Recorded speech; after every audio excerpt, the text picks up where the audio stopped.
सिरात मुस्तकीम चैनल को सब्सक्राइब करें, लाइक एंड शेयर करें और बेल बटन को लाजमी प्रेस करिएगा ताकि जैसे ही मैं कोई वीडियो अपलोड करूं फौरी तौर पे आप लोगों को मिल सके। अस्सलाम वालेकुम दोस्तों, कैसे हैं आप लोग। दोस्तों, जद्दा में किंग अब्दुल्ला स्पोर्ट्स सिटी के अल जवाहरा स्टेडियम में ग्रेटेस्ट रॉयल रैम्बल के मुकाबले हुए। शायकीन की बहुत बड़ी तादाद ये रेसलिंग के मुकाबले देखने के लिए स्टेडियम आई हुई थी। सऊदी और गैर मुल्की शायकीन इंतहाई पुरजोश थे। बच्चे बहुत ज़्यादा खुशी का मुजाहरा कर रहे थे कि इतने तवील अरसे बाद सऊदी अरब में इस लेवल के स्पोर्ट्स जो है रेसलिंग के जो मैचेस हुए हैं। दोस्तों, छुट्टी का दिन होने के बायस लोग सुबह सवेरे ही यहाँ पर WWE के इस मेगा इवेंट्स को देखने के लिए पहुँच चुके थे। इस बहुत बड़े रेसलिंग के इवेंट्स में तकरीबन 50 इंटरनेशनल लेवल के रेसलर्स ने हिस्सा लिया और सऊदी स्पोर्ट अथॉरिटी ने तकरीबन 100 रियाल से लेके 300 रियाल तक का रियाल टिकट का हॉल का टिकट रखा हुआ था। इस तरह से जो सबसे पहला मुकाबला स्टार्ट हुआ वो जॉन सीना और ट्रिपल एच के दरमियान हुआ और इसमें जो जॉन सीना ने मैच जीतकर अपने तासरात बयान करते हुए कहा कि जद्दा की शानदार मेज़बानी और अजीमुशान आलमी मुकाबलों के इनेकाद पर सऊदी अरब का हम शुक्रिया अदा करते हैं। नजरान पर एक और मिसाइल हमले को नाकाम बना दिया गया। तफसीलात के मुताबिक सऊदी फ़ज़ाइया ने ईरान के हमायत याफ्ता हौसियों की जानिब से नजरान पर दागे जाने वाले एक बैलिस्टिक मिसाइल को हदफ तक पहुँचने से कबल ही फ़ज़ा में तबाह कर दिया। मिसाइल हमले से कोई जानी या माली नुकसान नहीं हुआ। सऊदी फ़ज़ाइया ने मिसाइल को फ़िज़ा में ही तबाह करके इंतहाई मौसर तरीके से कार्रवाई की।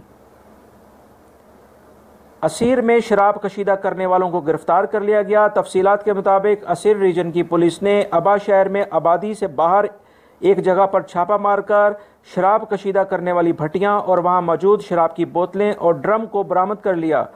शराब कशीदा और फ़रोख्त करने वाले गैर मुल्की गैर कानूनी तारिकीन वतन को भी गिरफ्तार कर लिया गया जो कि सऊदी अरब में गैर कानूनी तौर पर मुकीम थे।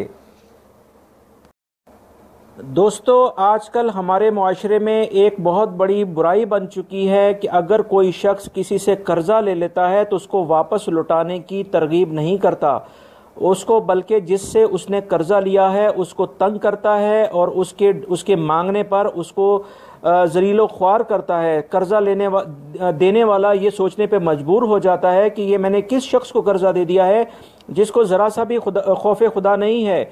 दोस्तों, इस बारे में दीन इस्लाम हमें क्या कहता है, इस बारे में मस्जिद एराम के इमाम व ख़तीब डॉक्टर शेख खालिद अल गामदी ने आज जुम्मे के रोज़ बहुत रूपरवर एक खुतबा दिया है जिसके बारे में उन्होंने कुरान की आयत और हदीस पाक को बड़ी तफसील से बयान किया है। सूरह बकरा की जो कुरान पाक में तवील तरीन आयत है वो सूरह बकरा की आखिरी आयत में आती है जिसमें अल्लाह रब्बुल इज़्ज़त जो कर्ज लेने और देने के कुछ असूल वाज़ह करते हैं कि आपस में अगर कोई कर्जा ले तो वो एक ख़ास वक्त के बाद उसको लौटा दे और अपने इसमें गवाह बना ले।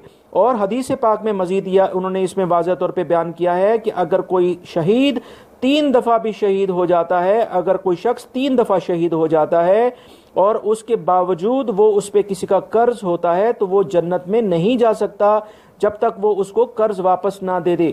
दोस्तों, सबसे पहले तो ये कोशिश करें कि किसी से कर्ज ना लें। अपनी जो आपकी सोर्स ऑफ इनकम है, जो भी आपके कोई वसाइल है, उनके अंदर रहते हुए ही अपना जीना बसर करें। अगर खुदा न खास्ता किसी से कर्जा लेने की नौबत आ भी जाती है तो उसको अपनी कमिटमेंट के लिहाज से, अपने मुआहदे के लिहाज से रिटर्न करें।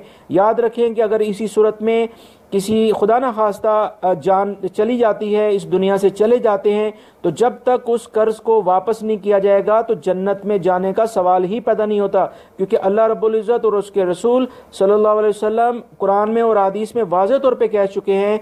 शहीद के बारे में जब ये कह दिया गया कि उसका कर्ज माफ़ नहीं होगा तो वो जन्नत में नहीं जाएगा।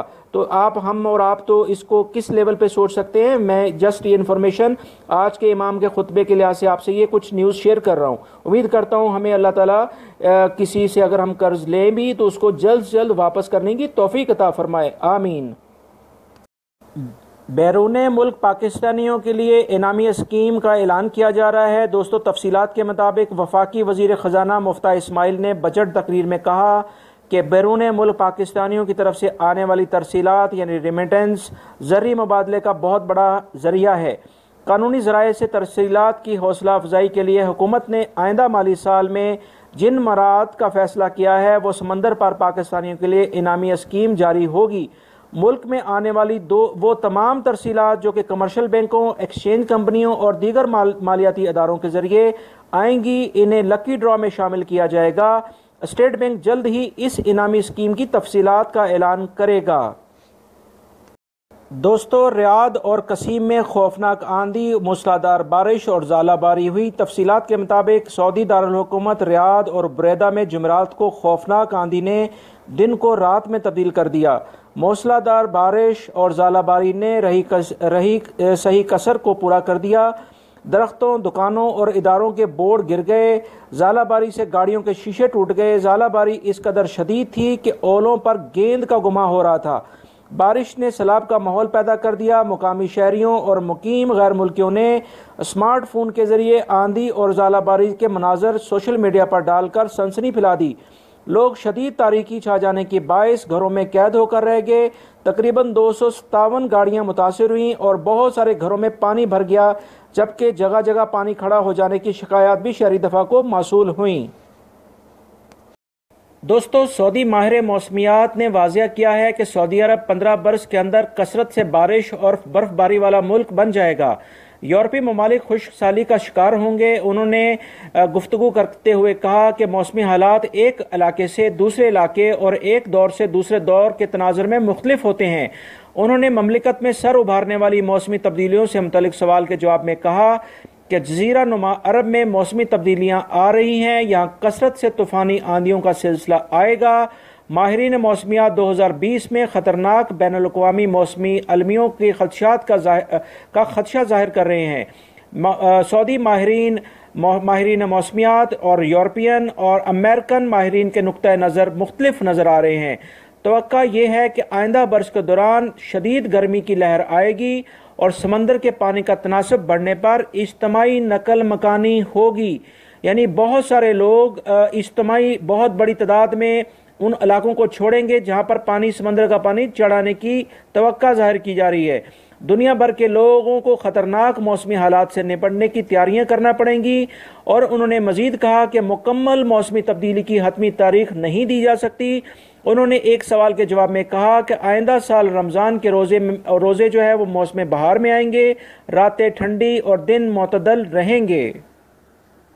गैर मुल्कियों की गाड़ी चोरी करने वाला एक मुकामी शहरी गिरफ्तार कर लिया गया। तफसीलात के मुताबिक बाहा पुलिस ने गैर मुल्की कारकुनों की गाड़ी चोरी करने वाले एक मुकामी शहरी को गिरफ्तार कर लिया। वह उम्र से तकरीबन 30 साल के अंदर था। 3 गैर मुल्कियों ने मुख्तलिफ औकात में गाड़ी चोरी होने की शिकायत दर्ज कराई थी। दूसरी तरफ दोस्तों, जद्दा से रिपोर्ट आई है कि मुखालिफ सिमत में ड्राइविंग करने पर गिरफ्तारी कर ली गई है। तफसीलात के मुताबिक महकमा ट्रैफिक ने जद्दा में मुखालिफ सिमत में ड्राइविंग करने वालों को गिरफ्तार कर लिया है। महकमे ने ट्विटर के अकाउंट पर तफसीलात देते हुए वाज़िया किया कि सोशल मीडिया पर वीडियो क्लिप गर्दिश कर रहा था, जिसमें दिखाया गया कि अल अमीर अल सुल्तान स्ट्रीट पर अब्दुर्रहमान अल दाखिल स्ट्रीट के सिग्नल से कई गाड़ियां मुखालिफ सिमत में चल रही हैं। इनमें से एक ड्राइवर को अब गिरफ्तार कर लिया गया है। मजीद तफ्तीश जारी है।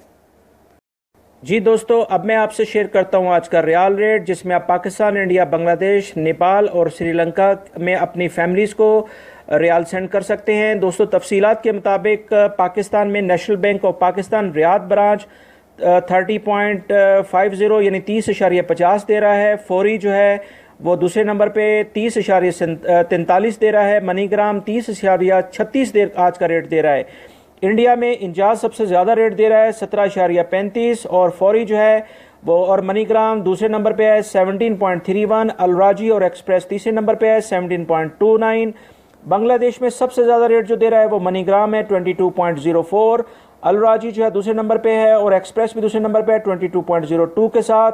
ANB जो है वो 21.95 दे रहा है। और दोस्तों, नेपाली भाइयों के लिए जो एक रियाल का रेट है वो 28.47 है, थोड़ा सा इसमें आज कम हुआ है। और श्रीलंका का जो रियाल रेट है एक रियाल का रेट है वो 42.05 है। उम्मीद करता हूँ ये सारी इन्फॉर्मेशन आपके काम आएगी। और मेरी वीडियो को लाइक लाजमी करिएगा, इसको मत भूलिएगा। वीडियो देखने का बहुत बहुत शुक्रिया। अपना बहुत सारा ख्याल रखिएगा। अस्सलामु अलैकुम।